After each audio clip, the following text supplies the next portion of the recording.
People are hiring strangers to spy on their partners. What? Oh, okay. Catch that cheetah. People are now paying strangers on TikTok to investigate their partners. And some of these investigators are catching cheaters on camera and posting it online for hundreds of thousands of people to watch. So now the question is this justice or public humiliation? There's a new wave of private investigators blowing up online, but they're not old school detectives. These are TikTok investigators posting real case, real people, and real relationship drama.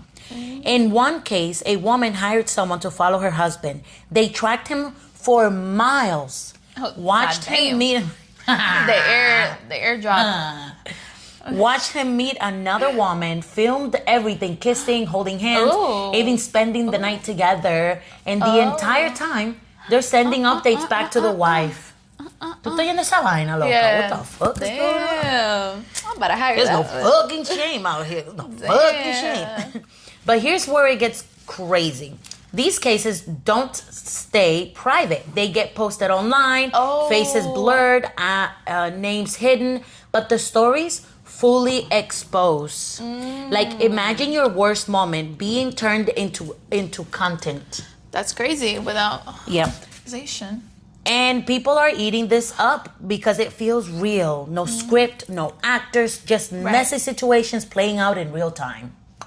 The good side of this, well, to be fair, some people support it. They say it helps people get answers, confirm suspicions, and blah blah blah. Oh wow. And gives them the push to leave bad relationships. The dark side of things is there's the other side, because once it's online, it's not controlled anymore. Right. People start digging, trying to figure out who it is, messaging family members, sending screenshots, making assumptions. Wow. A blur doesn't work.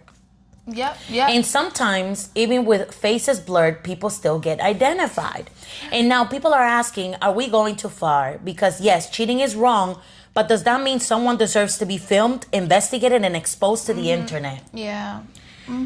And it gets complicated because not every situation is what it looks like. Sometimes context is missing, but once it's online, it doesn't matter. It runs its course. Yeah. At that point, it's not about truth anymore. It's about what people believe happened. So where do you draw the line? Would you ever hire someone to investigate your partner? And if you caught them cheating, would you keep it private or expose them? Let us know in the comments. Oh my God. You know there's a YouTube channel? And I know someone on Instagram too who does that. Yeah, people do that. They do the whole setup to try to test their partner's like loyalty. And it's a real thing. It's a real thing. B, I'm one of those people that I'm like extremely private about my home. Yeah. And I don't care how many times my partner cheats on me, and I hope you're listening to this, because if you ever do. But the point is, even if my partner was, and we got 2 kids, even if my partner was to cheat on me, I don't want the whole world involved in my situation. I don't. And I don't think it's okay that for someone to be dragged through the whole world just because they cheated. I don't think, my partner, the father of my children, if he cheats on me, it's over, period, right? But I want my children to have a normal life, and having my husband exposed through social media, the whole internet, it's like involving my kids down the line. Indirectly, you're involving your children in that problem. Yeah, it could be that the people that were doing this were not doing it with authorization of the people that were hiring them. That could also be the case. No, these people, like, for instance, these social media people, they get hired, they get looked but like if I suspect that my husband's cheating, I go to their social media, DM them privately, and tell them, like, they're hiring them. And they're doing it with the knowledge that their whole story is going to be on that social media page. Yeah, because they already know what they do, you know.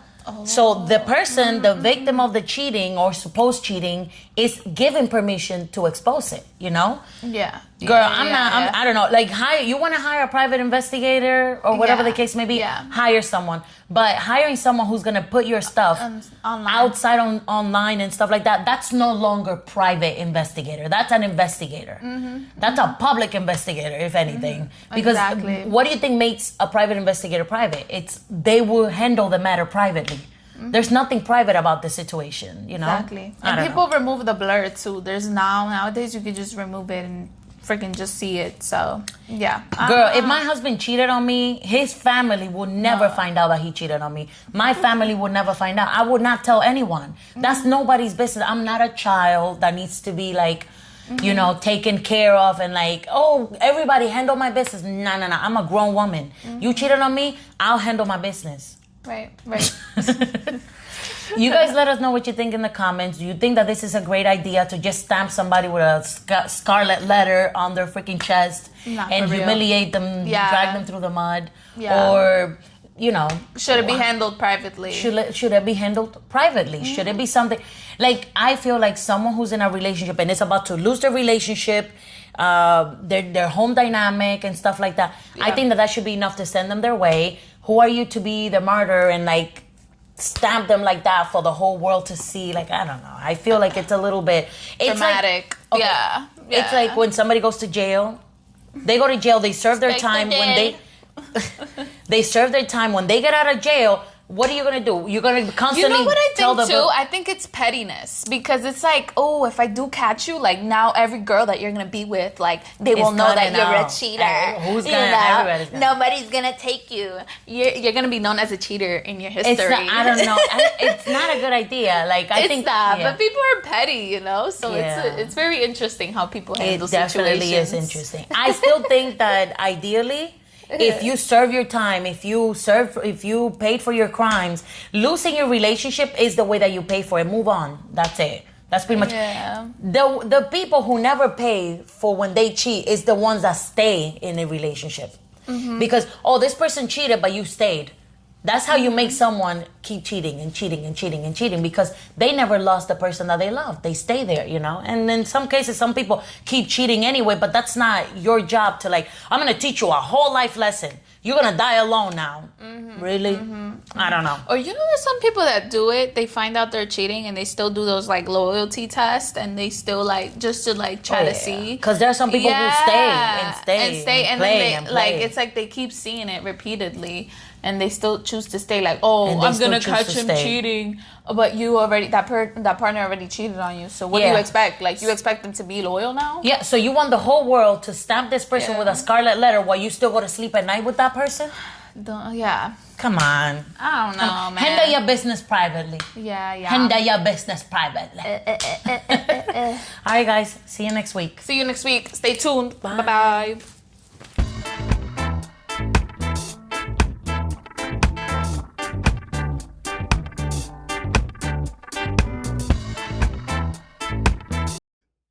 Hello, V. Hello. Hello. Hello. Hello.